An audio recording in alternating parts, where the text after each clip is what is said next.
वंदे मातरम। स्वस्थ समृद्ध परिवार निर्माण प्रयास केंद्र दिल्ली से आप सबका भाई गोविंद शरण प्रसाद। भाई राजीव दीक्षित जी के व्याख्यानों से प्रेरित और प्रोत्साहित होकर स्वदेशी चिकित्सा के प्रति जागरूकता का कार्य जमीनी स्तर पर और सोशल मीडिया के माध्यम से कर रहा हूँ। इस कार्य को करने में आप सभी का जो सहयोग, आशीर्वाद, अनुभव, मार्गदर्शन मिल रहा है, तो सभी के लिए आप सभी को कोटि कोटि नमन। और आज 22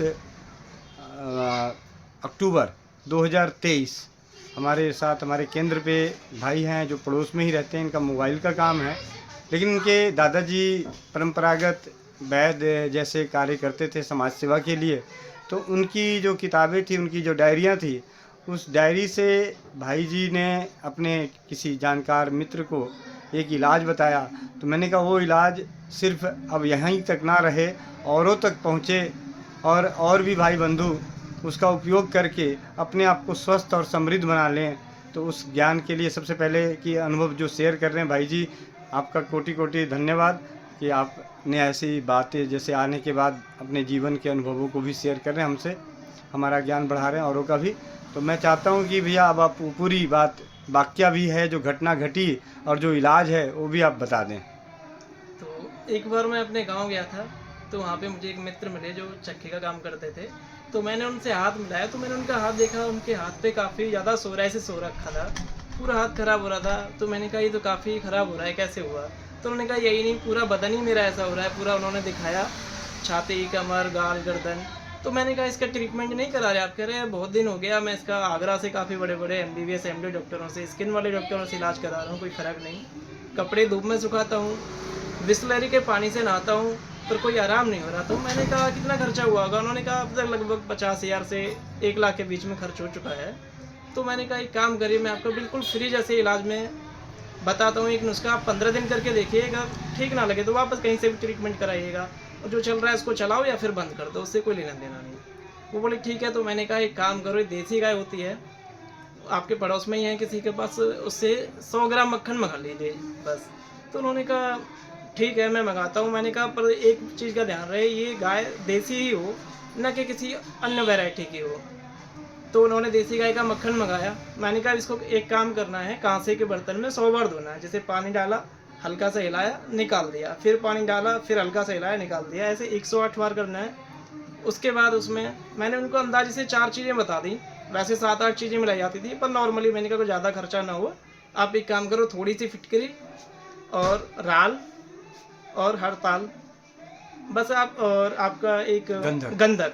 मैंने उनको 4 चीज़ें बताई। तो मैंने कहा इनको मिला के एक मलहम बना के डब्बे में रख लो, तो उसको थोड़ा थोड़ा लगाओ। तो उन्होंने वही किया।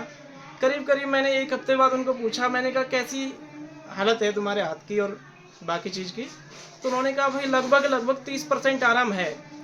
फिर मैंने एक बार 15 दिन बाद उनको फिर से फ़ोन किया, उनका खुद से तो नहीं आया। उन्होंने कहा था कि उस टाइम पे अगर मैं सही हो गया तो भाई साहब 10,000 रुपये गिफ्ट करूंगा। मैंने कहा पैसे की कोई बात नहीं, आप सिर्फ सही हो जाइए। तो मैंने 15 दिन बाद फ़ोन किया, मैंने कहा भैया वो 10,000 की कुछ बात कह रहे थे आप, कैसी तबीयत है? कह रहे तबीयत यार बिल्कुल फिट है। पर वो हंसने लगे 10,000 के नाम पे। उन्होंने कहा कि भाई वो ना, वो जो आपके पास डायरी या किताब रखी है ना बाबा की, वो मत खोना। मैंने कहा वो तो खोए या ना खोए, पर आप बताओ आप सही हैं? कह रहे हाँ भाई मैं बिल्कुल फिट हूँ, बहुत बहुत धन्यवाद। तो उस दिन के बाद से वो अभी तक, उन बातों को 3 से 6 साल हो गया लगभग, अब तक उनके दोबारा सोराइसिस नहीं लौटा। जबकि बाकी अंग्रेजी दवाओं से लोग वहाँ इलाज कराते हैं, कभी किडनी खराब हो रही है, पेट में गैस भी बन रही है, और फिर वापस हर 6 महीने बाद वापस सोराइसिस हो जाता है, वो ठीक भी नहीं होते। और यहाँ आपका बिल्कुल उनका फ्री में, कुछ पैसा नहीं गया, कुछ नहीं गया। ज़्यादा से ज़्यादा मेरे ख्याल से उन्होंने 100 रुपये का मक्खन मंगाया था, और बाकी 10 से 20 रुपये के अंदर तीनों चारों चीज़ें बच गई, और उसके बाद उसमें से मलहम बच भी गया था। जी तो अब वो बिल्कुल फिट हैं। अगर कभी समय मिला तो उनकी भी बात कराता हूँ मैं आपकी। जी। तो इसके लिए भी बहुत बहुत धन्यवाद। तो ये हैं हमारे बड़े बुजुर्गों के डायरियों का। मैं आज भी सबको कहता हूँ कि अगर आपके जीवन में कोई भी स्वदेशी चिकित्सा के आपने कोई भी अनुभव को आपने अपने जीवन में अप्लाई करके उसका अनुभव पाया है, तो उसे आप अपनी एक डायरी में ज़रूर रखें।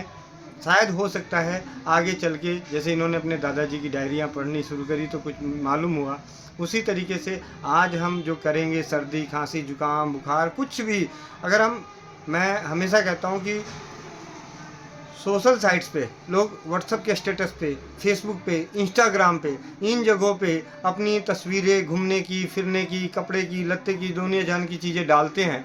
लेकिन अगर आपको स्वदेशी चिकित्सा के अनुभव अगर आपके पास हैं तो उसे भी अपने परिवारजनों तक, अपने जाने पहचानने वालों को जिनको आप जानते हैं उन तक वो चीज़ें पहुंचाएं।